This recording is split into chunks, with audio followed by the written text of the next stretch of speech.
Hi, we are Team 3 and in this presentation we are going to show you the progress we have made in the prototyping of our project. To create a successful product or service, it is essential to create a prototype to test and validate its functionality. However, before starting to build a prototype, it is important to define the requirements it must meet in order to adapt it to the needs and expectations of the end users. For that, we follow the process of requirements definition where we use the information we have collected so far to specify them. This process consisted of 4 stages. The requirements gathering, where we analyze the data collected to determine the requirements we are going to use. The requirements analysis. In this stage, we analyze the requirements to determine which ones had more relevance and which ones should be discarded. In the requirements specification, we define a format for its clear and concise documentation. And finally, we focus on requirements validation. Here, we verify the requirements to ensure that they are sufficient and appropriate for the system. This process gave way to one of the most important functional requirements we must have. Allow the user to generate feedback on their performance with the system. But why is it so important? According to our information, the methodology based on practice and feedback turns out to be the most efficient when it comes to improving confidence when expressing oneself. And how are we going to fulfill this requirement? We will measure the quality of the conversations generated between the user and the system, taking into account factors such as content relevance, communication, effectiveness, and consistency. Now, how do we know what is the quality of a conversation with our system? And what do we base it on in order to successfully provide feedback to the user?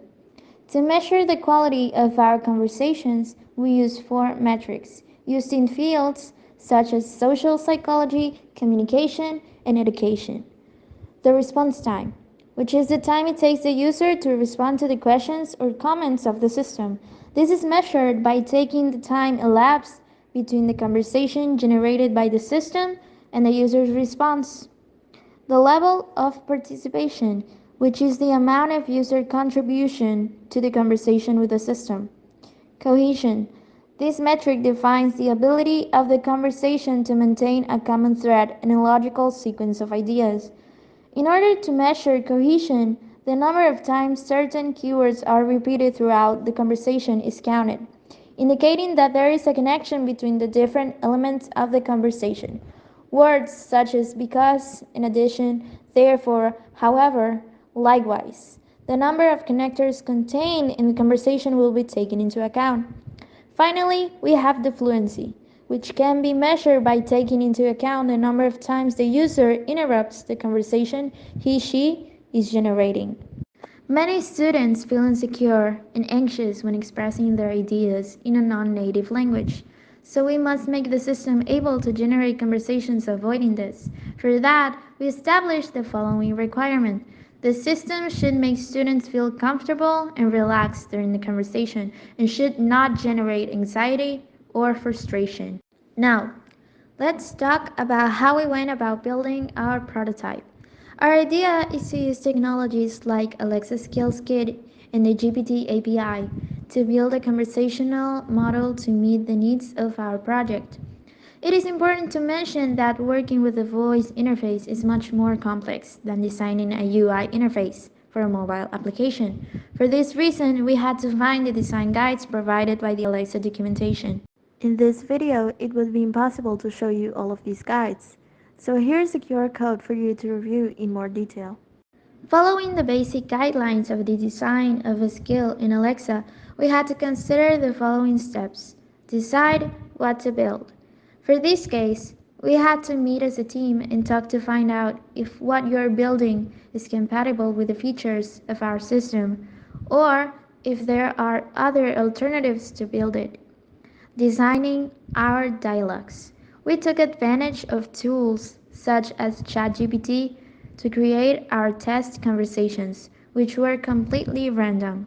All this was achieved with the definition of a prompt, which allows us to simulate the conversation with the user, taking into account that what we are looking for is to evaluate the user's level of English. In addition, we relied on the following design principles provided by Alexa's documentation to determine that its technology is applicable for our project. Speech, both the client and Alexa's, includes low information density. It would be faster and easier with Alexa than with the available alternatives. As well, it would be more fun with Alexa than with the available alternatives. Answers to a customer's questions would be specific and brief, due to the limitations we posed at the prompt to generate answers. Now, to conclude, we'll leave you with a small glimpse of what a conversation with our Alexa skill, whose temporary name is be stated, would be like. Obviously, this is a mock prototype, so all answers and questions were scripted.